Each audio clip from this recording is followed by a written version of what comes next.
Hello, everyone. We're here with Richard Ravenhawke, psychic and Reiki master.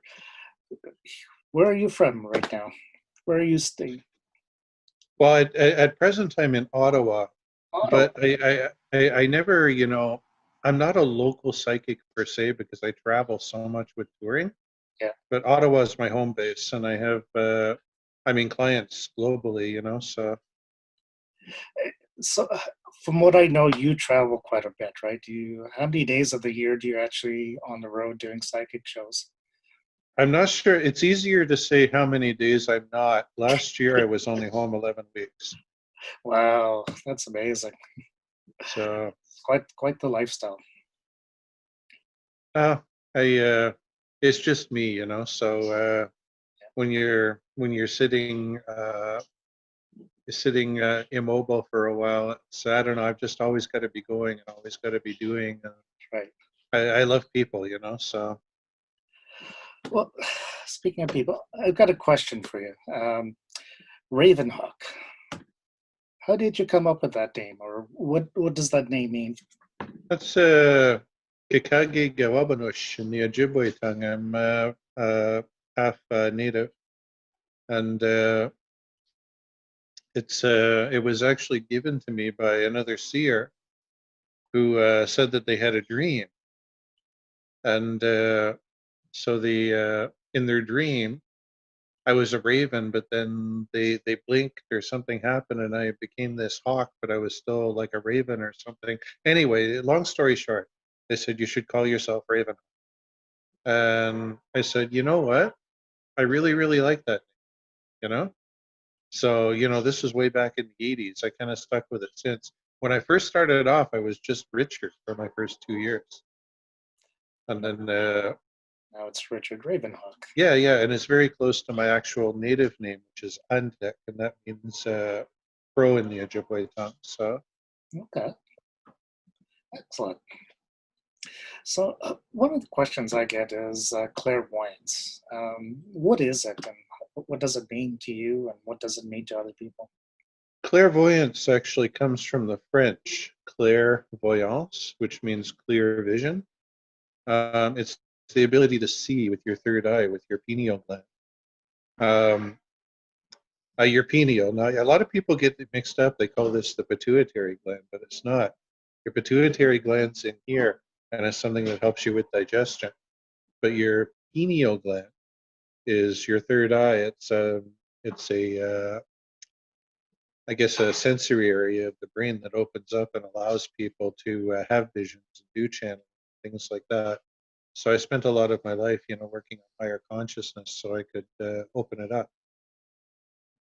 Excellent, excellent. Is that one of the things that kind of help you perform your readings? Absolutely. When they come to see me, they're coming to see a clairvoyant, somebody with clear vision, right? And it really is a pure psychic reading. All I do is hold something that belongs to them, which is called psychometry, and everything's channeled. It's all visions. It's like I'm watching TV, but it's all about them. Right. So it's like they have their own specialty channel. Huh? Is it something you can turn on and off, or is it just keep coming to you? Well, yeah.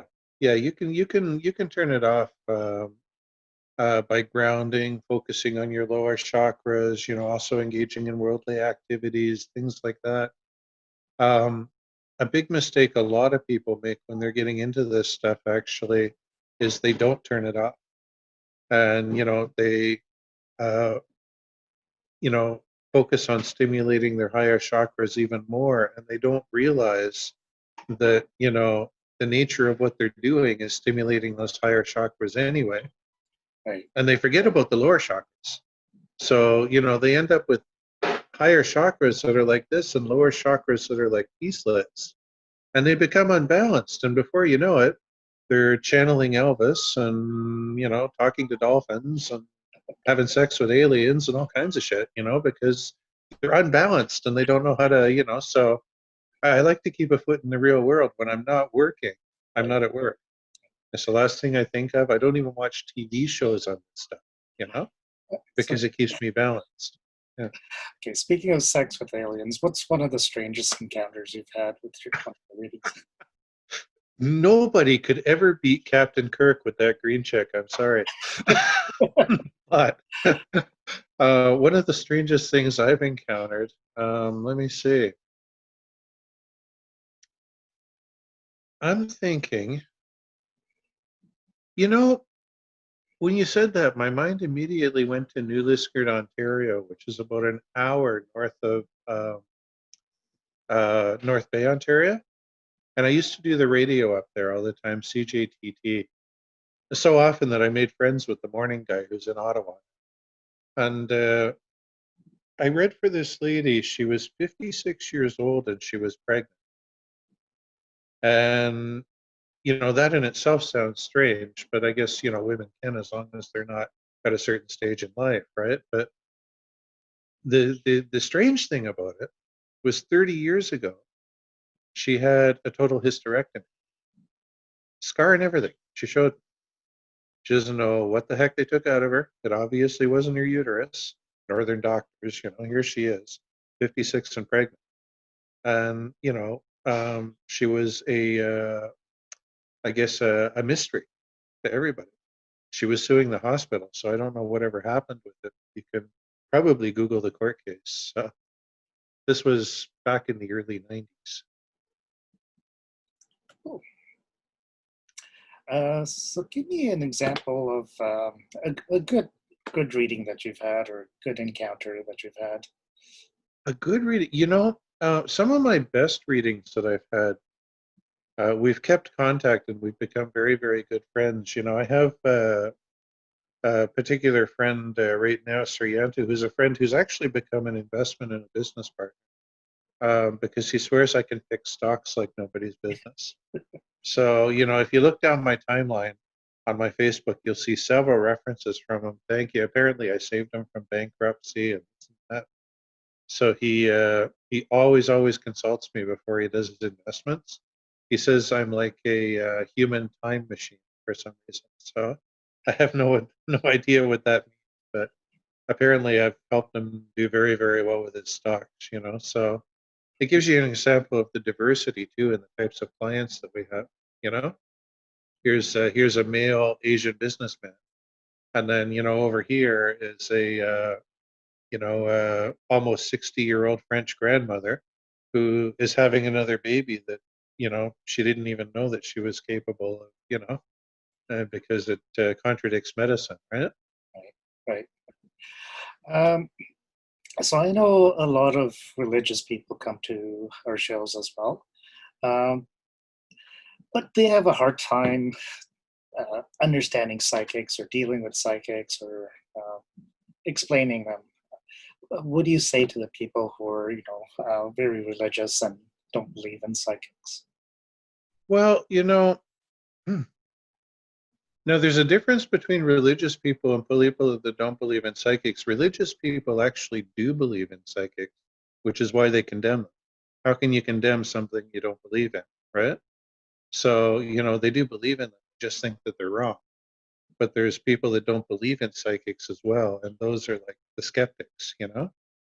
So, the religious people, I always tell them to deny psychic ability completely is to deny all prophets. I'm not comparing myself to a prophet. I'm just saying it does exist. And funny how under their own umbrella they can call it gift of prophecy and it's a okay, but if somebody else does it, it's wrong. But Right. um, you know, I got into a debate one time with a very devout minister in the Ottawa Valley, and it made me a bit of a celebrity back in the mid 90s. Um, Actually, it would have been 97, 98. It would have been the late 90s. And he was protesting a psychic fair that I'd put on in the Ottawa Valley. And he put a big ad in the paper about how, you know, uh, people should be ashamed of themselves and the Bible clearly states on this and that, right? So I went to the newspaper after the show was over. The show died, and the thing that gets me about that guy was the protester that he had protesting our psychic fair from his congregation out there picketing with the sign was gay, you know? So, which, according to hardcore Christians is also against the Bible. I love gay people. I have a gay brother and a lesbian sister. I have no problem with them. But, Right. you know, the fact that he sent a gay protester to protest a psychic fair, I just thought was very, very funny, you know? I went into the newspaper on the Monday. The show died, of course, and I basically said, you yada yada whatever whatever. I spent you this money, and you did this to me. Now you're going to let me uh, uh, promote, publish a letter, and he did. And it shut the guy right up. He lost half his congregation. He retired 2 years later. Last I heard, he's a plumber. Because there is no clear. Not to mention the fact that and this is just my personal opinion, but the Christians that condemn psychics do it with the Hebrew scriptures, and the Hebrew scriptures to me have nothing to do with being Christian. Did Moses know who the hell Christ was? No, you know. Right. So it's part of the Christian Bible for some reason. But the scriptures themselves in those times, Christ didn't even exist yet. So it's old Hebrew law. It has nothing to do with, you know what I mean? So Yeah. yeah, I can argue it till the cows come home. But and the people that don't believe in psychics, I always tell them you've got a right to be skeptical, because there are people that give it a bad name. It doesn't matter what you do for a living. We're a little better than mechanics, but we're not quite as bad as lawyers. But we're kind of we're up there, but we're not. You've got a right to be skeptical. Yeah. You know. Yeah. Yeah, I've seen quite a few bad psychics as well that try and take advantage of people, and I think we've done a pretty good job at the show of kind of weeding those out, and I think we've got a pretty good set of quality readers. And yeah, and what I always say, if you really don't believe in it that strongly, why are you there? You know, Yeah. go to the baseball game, do something, go shoot some pool, do something with your money that you're gonna like. Don't come to somewhere that you don't believe in. Right. Just pay all that money to stand there and trash it. I mean, it's. So I think a lot of them really want to believe. They're just looking for something to validate. Yeah. Yeah. So I got a question. Um, what kind of tools do you use? Like I've seen some psychics use tarot cards, some use angel cards. I guess there's a couple other different types of cards as well. Yeah. What kind of tools do you use in your readings? I can use the tarot cards. I actually have my own deck of tarot cards coming out that I'm very excited about. And, I can read with regular playing cards. I can read, with any kind of cards, basically. I can do palmistry. I can do channeling, etc. And I also do the past life readings, which is the lines on the soles on the feet, right? I don't do them at shows, but it's a 3,000-year-old technique. It's Egyptian. There's only like 4 of us in Canada, maybe a dozen worldwide that do it, because the lines on the body don't lie. And if you look at your soles, you'll see 5 times the lines that are on your palms, especially if you use a flashlight. And why are they even there? It's a whole universe. So it took me a long time to learn it. It's made me a bit of a past life specialist. And, but that leaves nothing to the imagination. I simply trace what's there. On my Facebook, I have an example with almost 300 examples. It's called The Past Lives of Canada. So I can use all those things, but I shine as a clairvoyant. So when somebody comes and sits down with me, right? Right. I hold on to something of theirs, which is called psychometry, holding an object. And, I just literally, I tell them all about their life. I'm actually the only psychic that I know of, to my knowledge, that has a written guarantee. Because when I tell them the past and present, if that's not accurate enough within reason, then they don't even pay it all. Because if I can't tell you that, how can I tell you the future? You know, Right. so before we even go into what's happening, I've established who you are and where you've come from. And, you know, um, apart from just general statements like you were born at an early age, you know what I mean? So, they know that I know things that they don't. And that's what inspires confidence in the reading, right? But I actually had that as a written guarantee. So you had mentioned that you had just learned this new skill about reading lines on people's feet. Is that something that anyone can learn, or is it something that you're kind of gifted with? Anyone can learn it. Unless you can tell me you've never uttered a statement like I knew this was going to happen, or called a friend that said I was just thinking about you, or vice versa, or said something to somebody, they said I was just going to ask that, etc. So we all have it, but not everybody's capable of turning it into a passion. Right. So, I mean, technically everybody can cook too, even though some people can't boil eggs, but anybody can cook. It's, once something becomes a passion, that's when you have potential to turn it into a gift, right? So it's not necessarily whether or not you have it, but whether or not, you can approach it from the heart as, something that you really want to recognize inside of yourself and turn it into a passion. Right, right.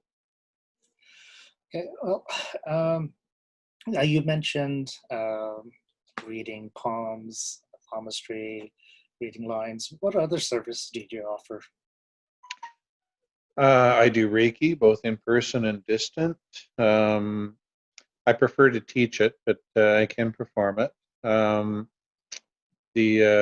I have clients that tell me apparently I'm better than morphine, so I don't know. And but I can also do life coaching. I can do channeling. I can do clearings for people that have troubles. They need their house cleared out. Spiritual energy, things like that. I wear a few hats that way. And do you offer the services in your home? Do you go to people's homes, or what are the different options where they can get a reading with you? Yeah, well, I can. That's called home groups, where you go to people's homes. That's an amazing way, especially in the summertime. You get your friends together, you have a barbecue. It's. I just need a separate room to take people in one at a time. But I discount the readings, so everybody gets a cheaper reading. The hostess gets a free reading.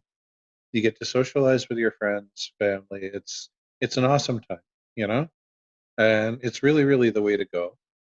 Um, I can do in-person readings. I can do phone readings, video readings like this. Um, pretty much. There's not a lot that I don't do. I'm very, very flexible. Okay, excellent.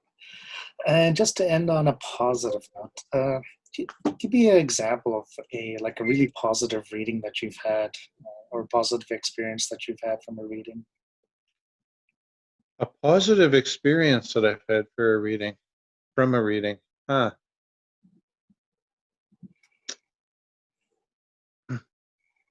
I do. I do free follow-up questions for my clients too, and that's pretty much unlimited. So apart from finally getting rid of the one that wants to call me 12 times a day because I was right with one thing and now they want me to microanalyze their life. um, so apart from a positive experience that way, you know, I'd say probably one of my best positive experiences is oh, that's a very, very good question. Oh, I my client in yeah, her name's Eden. She's in Fort McMurray, Alberta. That's it, but she's from the East Coast. I helped her go from a grade 12 high school kid up to international beauty pageant in about a year and a half, just following my advice. Oh, excellent, And excellent. she was so happy. I have a picture once in a while. I use it for my um, background picture on Facebook. Right. And it's her with all the other contestants lined up, and she's wrote a really nice note. Thank you so much, Richard Ravenhawke. I couldn't have done anything without you. I'm living my dreams, you know? So it's people like that that really make a difference too. I'm sure you've got thousands of stories like that. Mm. But Richard, thank you so much for your time. It's been a pleasure talking to you, and hopefully in the near future we can do it in person. Yeah, I'm looking forward to it. It's something tells me it'll be sooner than we think. Excellent. Thanks.